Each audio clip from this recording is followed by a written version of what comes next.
Petri Wine brings you the Casebook of Gregory Hood.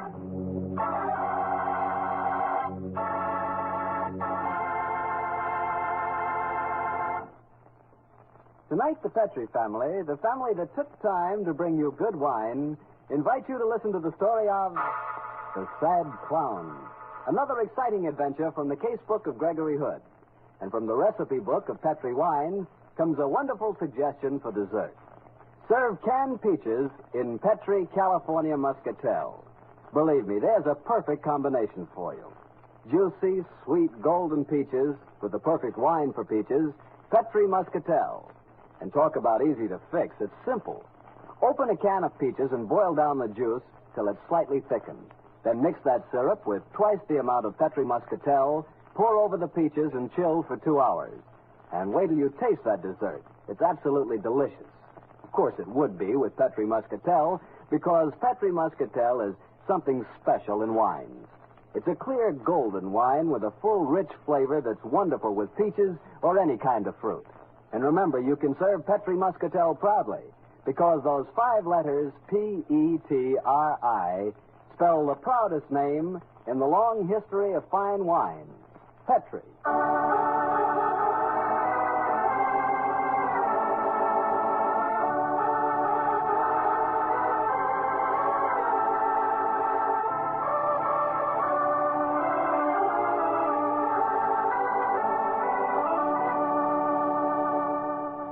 Well, once again, it's Monday night in San Francisco, and time for our weekly visit with Gregory Hood and his friend and attorney, Saddest and Taylor.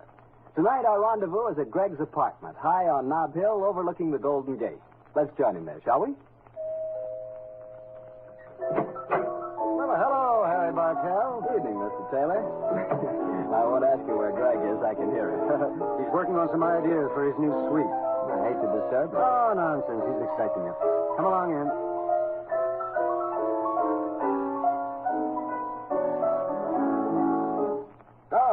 You sneaked in so quietly, I didn't see you. Evening, Greg. Don't stop playing. Oh, you like it? I think I'll call it Sarah Van for a Sad Clown. Might be rather effective, if I can get past this phrase.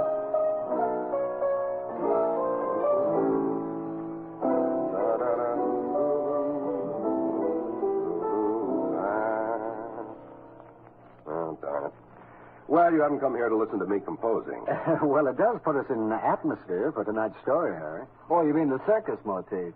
Yeah, last week you told us the adventure took place under the big top. That's right, Harry, and these cameos lying on the table here helped me to put me in the mood, too. Hey, they're beautiful, Greg. I bet they're old, huh? 16th century. They're the complete set of Maltrever cameos, and they have quite an exciting history. Well, Greg, how do the cameos tie up with the circus? That's what I'm going to tell you, Harry. One summer morning last year, I was in my office at Hood & Company working on a Far Eastern importing concession that involved quite a lot of money. Just before lunch, my secretary came in and told me that I had... Excuse me, Mr. Hood. There's a funny little man here to see you. Oh, I like funny little men. What does he want? Well, he didn't say, but he kept thrusting this card at me and pointing at your door. Silent type, huh? Let's see the card. Seems very gentle, but I've never seen anyone look quite so sad. Well, this card explains it. Simply says, Tommy, the saddest clown in the world. A rather haunting title. Have him come in, Miss Ferris. Yes, Mr. Hood. This way, please. Oh, hello, Tommy. Well, hello. You use that horn for conversation? I see, Tommy. You must be dumb. I beg your pardon, mute. That's the term you prefer, isn't it? Oh, this is fascinating. What can I do for you, Tommy? You want me to look in that package? Well, sure I will. You want to know what I think of it? Holy smoke. Where'd you get it? Unless I'm crazy, this is one of the famous Maltrever cameos that was stolen in Canada a few months ago. They're worth a lot more than their weight in gold. How'd you get hold of one of them? No, I don't follow you on that one, Tommy. Well, I don't understand your gesture either. Oh, I get it. You want to use my typewriter. Sure, I'll put some paper in it for you. There you are. Go ahew, Tommy. Knew you were an expert, thought you might recognize cameo. Well, sure, I recognize it, Tommy. Go on. If you want to see rest of cameos, well, you bet I do. Come see me at Circus this afternoon. Well, I certainly will, Tommy, but can't you tell me more right now? No? Oh, come on, Tommy. Tell you all when I can show you. Oh, but Tommy, one thing. Where did you find this cameo? O-Z? Oz. I don't get it. C-L-U-E, clue. I don't get it, son. Can't you go a little further, Tommy? Well, okay. I'll meet you at the circus. Thanks for coming here. So long, Tommy. Well, I'll be done. Yes, Mr. Hood? Get Sandy Taylor on the phone for me, please, Miss Ferris. Very well, Mr. Hood. And I won't be at the office this afternoon. I have some business to do. Believe it or not, I'm going to the circus.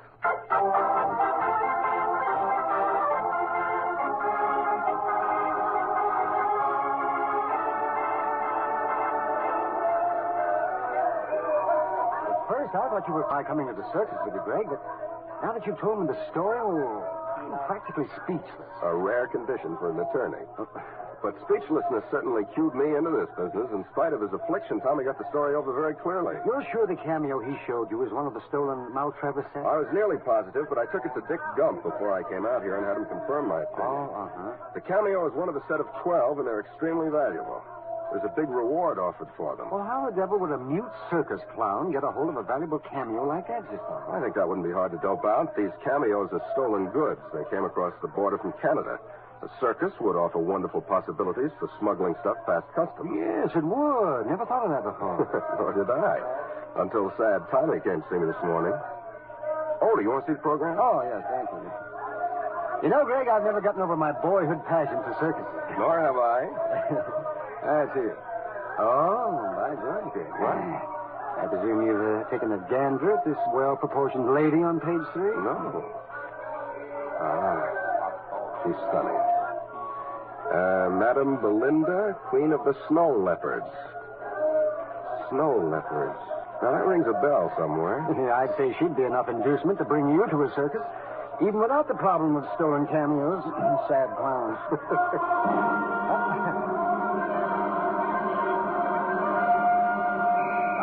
The grand entry. Here come the bareback riders. Sit back and enjoy yourself, Sandy. Even though we're here on business, we might as well combine it with pleasure.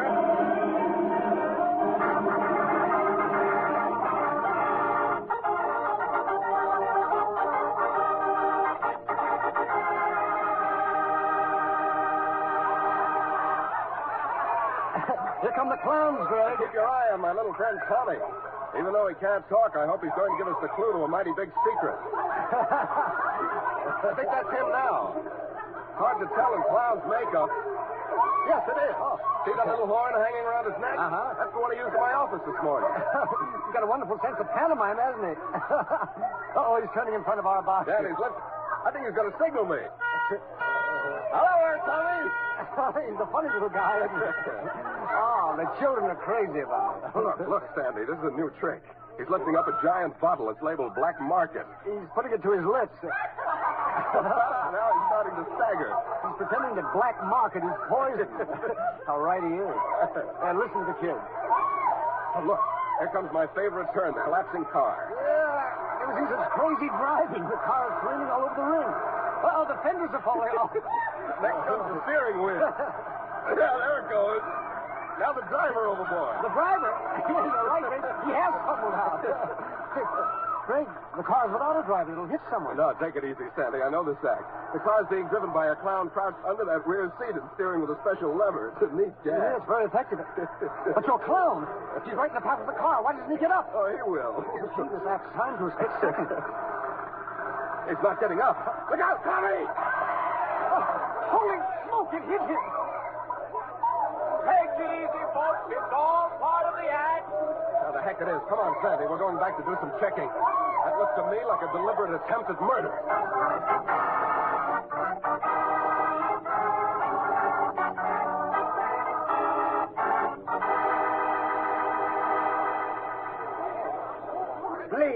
Please, all of you, step away from the body. The body?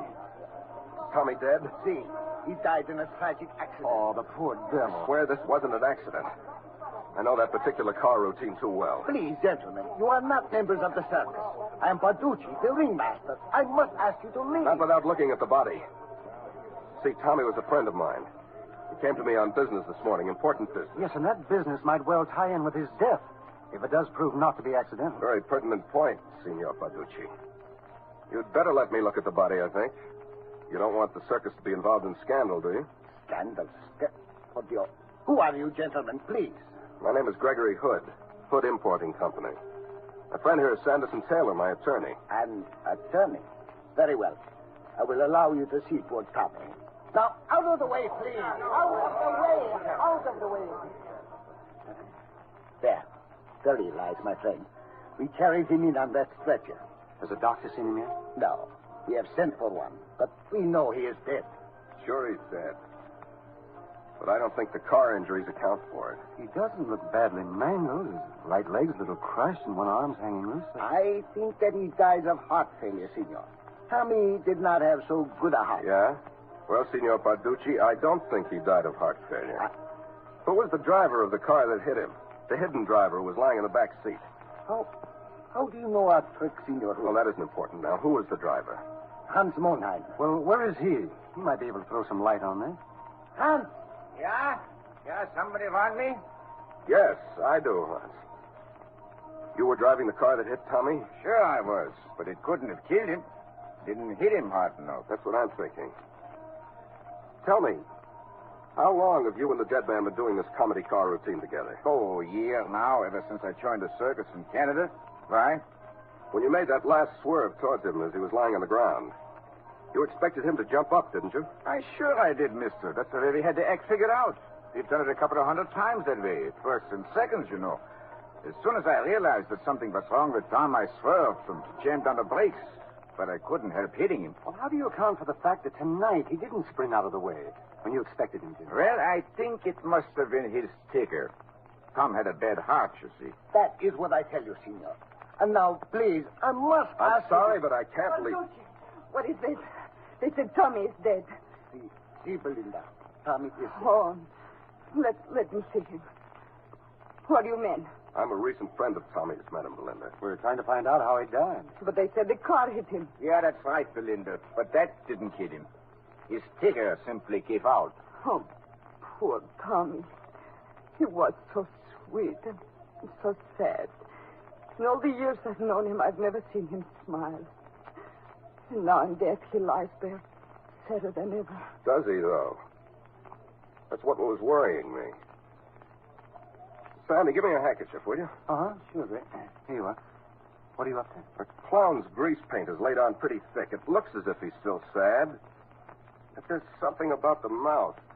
I wonder... What are you going to do, Signor? Wipe off some of this makeup. No, leave him alone. He's dead. Belinda, it is time for your entrance. The music is commencing. I must announce you. Man! There. All right. See what it does when I remove the makeup from around his lips? Oh, great Scott! His mouth's frozen into a ghastly smile. Yes. And that smile is characteristic of a certain kind of poison. Strychnine.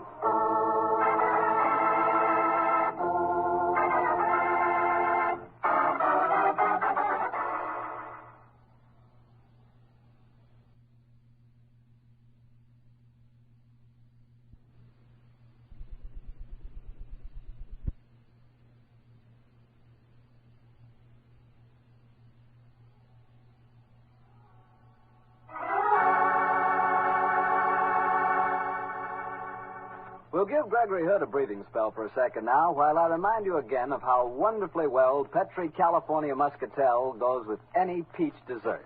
It's really something. Just try making peach cake, peach cookies, or peach shortcake with Petri Muscatel if you want a swell dessert. That rich, full flavor of Petri Muscatel is just made to go with peaches. Canned peaches are on the market now, And in nearly every locality, your Petri wine dealer can give you a little recipe folder showing you how to make unusual and delicious desserts with peaches to serve with Petri Muscatel. Just be sure it's Petri Muscatel, because all Petri wines are good wines. Well, Greg, this is quite a story. The saddest man in the world died in full view of a crowded circus, huh? He did, Harry. But there was a violent difference of opinion as to the cause of his death. So I gathered. Some people thought it was the car accident that killed him, others that he died of heart failure, and you thought it was strychnine poisoning. Yes, Harry, as soon as I saw that ghastly smile on his face. You know, Greg, when you said it was poisoning, I had a sudden hunch. Well, good for you, Harry. What was it? Well, and I'm probably leading with my chin. I had a hunch that the poison was placed in that large fake bottle marked Black Market. That's a perfectly logical assumption, and it was the same logic that I followed. The police hadn't arrived, so I sent for that fake bottle, and while I was waiting for it, Sandy and I stood guard over the bottle. Oh, Greg, it's pretty horrible, isn't it? What we thought were comedy antics. Clowns staggering along in the ring. They were really the dying convulsions of a man poisoned with strychnine. Yeah, that's the way it adds up to me. Yeah. And you think the poison was administered in that big bottle he raised to his lips? Well, that's the way it would seem, and yet it's such a clumsy way of committing murder. The last person to hand that bottle to the dead clown would be the obvious suspect. Of course, the motive for murder would be that the dead man had latched on to the fact that somebody in the circus had smuggled those cameos into the country. And therefore, Tommy had to be silenced. Oh, it could be, Sandy.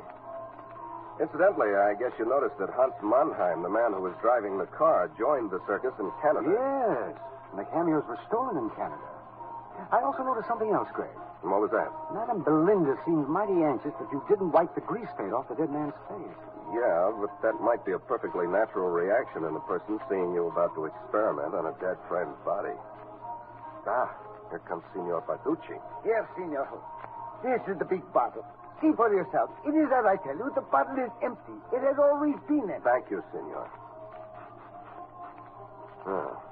It's not only empty, but there's a strong musty smell. Yes, Senor, I'm sure this bottle's been empty for some time. Then if the poison wasn't in this bottle, how was it administered? That's what we have to find out, Sandy. That particular poison often doesn't act under 15 or 20 minutes. Signor Barducci. Yes? Did the dead man share a dressing room with the rest of the clowns? No. He was our principal clown. He had his own dressing room. Ah, may I examine it? See, it is behind the leopard cage. You can't see it from here. The room with the yellow door. Oh, yes, thank you. Come on, Sandy. The police will be here any moment. I have the greatest respect for them, but we're already 2 jumps ahead. We might as well try to make it 3.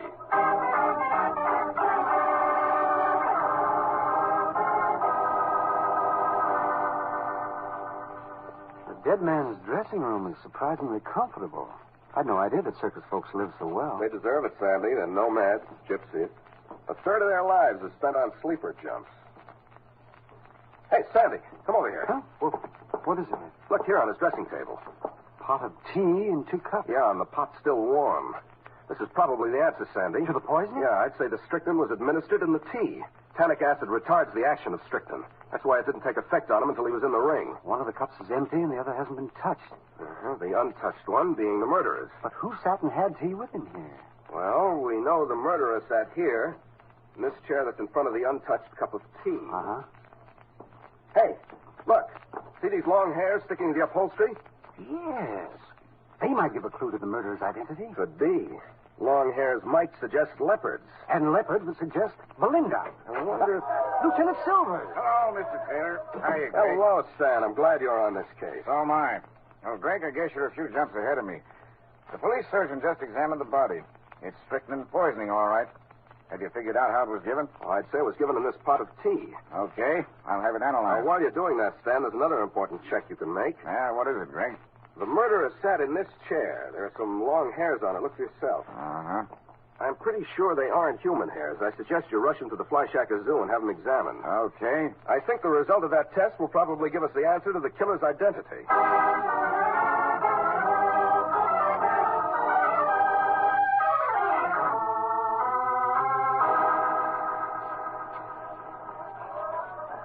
Greg, are we headed for Madame Belinda's dressing room? Yeah, You suspect her? sure I do. And it all ties in with the clue that Tommy spelled out on the typewriter this morning. You mean about those 2 letters, O-Z? Yeah, Sandy, I couldn't figure it out at the time, but Tommy added the typed fact that it was a clue. I was still confused until I saw the circus program tonight, and read about the snow leopards. Yeah, but I still don't get it. What do the two letters O-Z have to do with snow leopard? Well, Tommy said it was a clue, Sandy. What abbreviation does O-Z suggest? O-Z? Well, that's the abbreviation of the word ounce. Check. And the word ounce is another name for a snow leopard. Then that would seem to prove that Madame Belinda, the trainer of snow leopards, is the smuggler of the cameos? Very possibly. You know, maybe we can make a time check on her. The still warm pot of tea would prove that the poison was administered not more than 20 minutes or so before Tommy died in the ring. Yes. Oh, here. Here's Belinda's dressing room. Well, we'll soon find out. Who are you looking for? Madame Belinda. She ain't here. She's out in the ring. What did you want? Well, some information. Are you her dresser? Yes, I am. Well, tell me, were you with her about a half an hour ago? No. She stumped out of here about an hour ago, after we had a fight.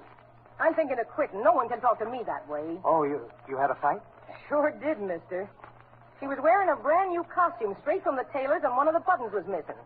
She raised the roof and bawled me out. I can't figure out how it was my fault, though. Thank you. Much obliged for the information. You're welcome. Well, apparently Madame Belinda has no alibi there. If what her dresser said was true, I'm afraid she has a perfect one. But come on, Madame Belinda's in the ring. Let's go and examine the Land of Oz before she brings the animals back. The Land of Oz? The snow leopard's cage, Sandy. Since it's empty, let's give it the once-over.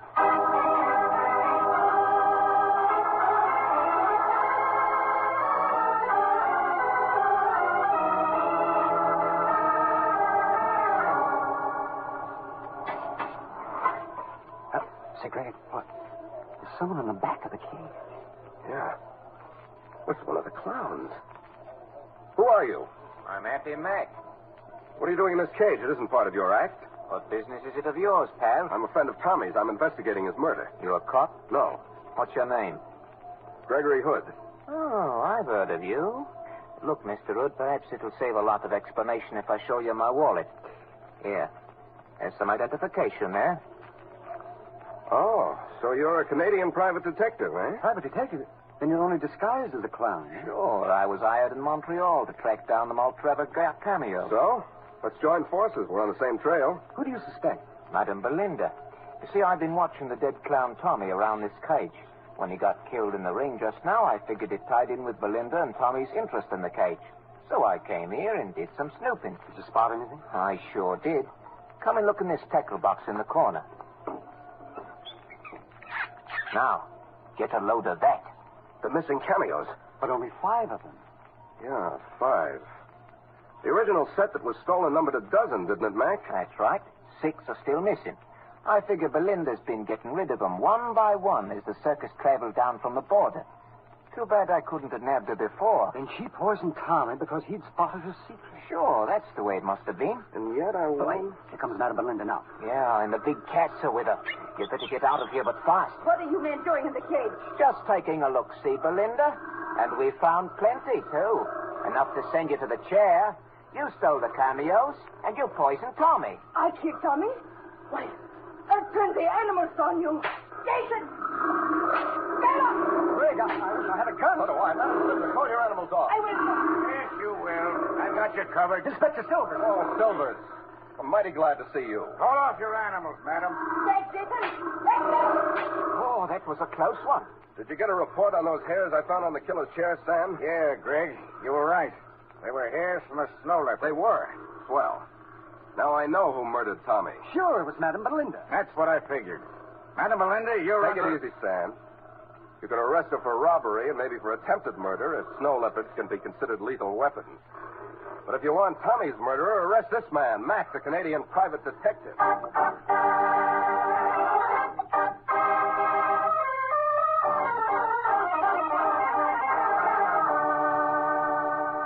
Well, Greg, now that we're back in the apartment and Mac's under arrest, I'll confess that I was off on the wrong track completely. Well, so was I most of the time. As soon as Stan told me that those hairs were snow leopard hairs, then I knew it wasn't Madame Belinda. And that's when I was certain it was her. Sandy. Remember, she was dressed in a brand new uniform straight from the tailor's, and she hadn't started her act when Tommy died. So she couldn't have had the hairs on her costume. Then Mac planted them on the chair, planning to frame her? Sure. And by his own admission, he'd been searching the cage. He had every opportunity to obtain the hair. Wait a minute, let me get this straight. Now, he poisoned Tommy the clown. Because Tommy had discovered the stolen cameo? Check. And Tommy undoubtedly saw the original 12 cameos. Sure, and Mac killed him. Double check. Then he tried to frame Belinda by placing those hairs on the chair. Then he planted the 6 cameos in a very obvious spot in the leopard's cage, knowing Belinda would be the logical But suspect. the cameos, Greg, why were there only 6 of them? Well, there's a neat slant on that one. Mac was engaged as a private detective on the case. He was right about that. He tracked down the 12 cameos, all right. Which Madame Belinda had stolen. Yes, but he played both ends against the middle. He pocketed 6 himself, then said Belinda had disposed of them. Oh, a fact that she wouldn't have been able to disprove. Then he was going to go back to Canada with half the collection to claim the reward. His return would cast all suspicion away from him. And he'd have disposed of his 6 cameos on the side. Right. As dirty a combination of murder and double-cross as ever I tangled up with. Yeah, and poor, sad Tommy got killed because of his curiosity, huh? Yeah, poor little devil. I'll tell you one thing, Sandy. Huh? What's that? I'm going to Montreal as soon as these cameos are returned to their rightful owner. You're going to buy them? You bet your life, Sandy. But this time they'll be crossing the border legally as the property of Gregory Hood and Company importers.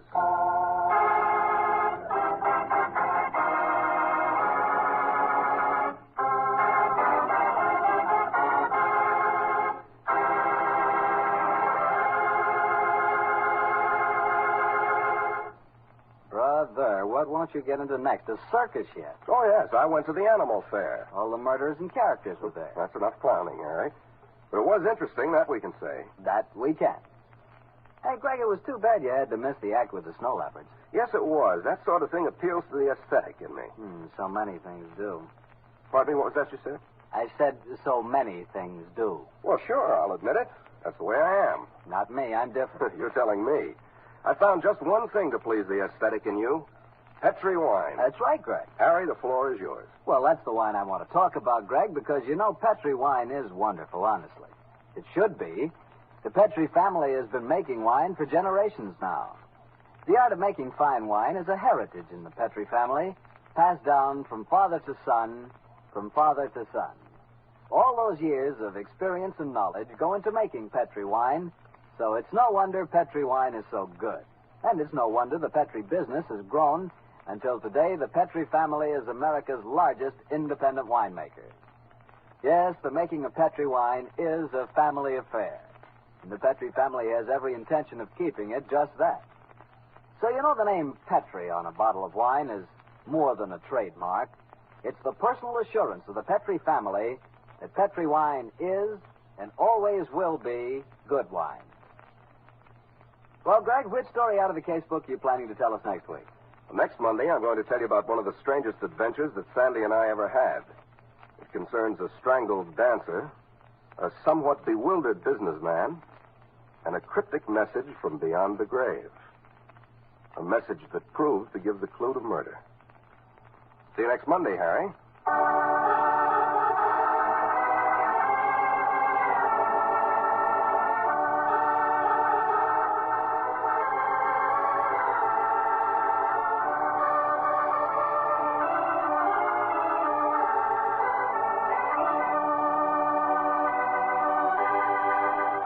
The Casebook of Gregory Hood is written by Dennis Green and Anthony Boucher.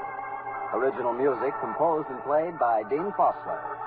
Elliot Lewis plays the part of Gregory Hood, and Sanderson Taylor is played by Howard McNear.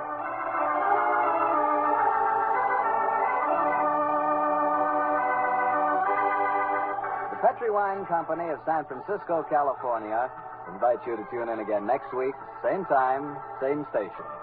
The Casebook of Gregory Hood comes to you from our Hollywood studio. This is Harry Bartell saying goodnight for the Petri family.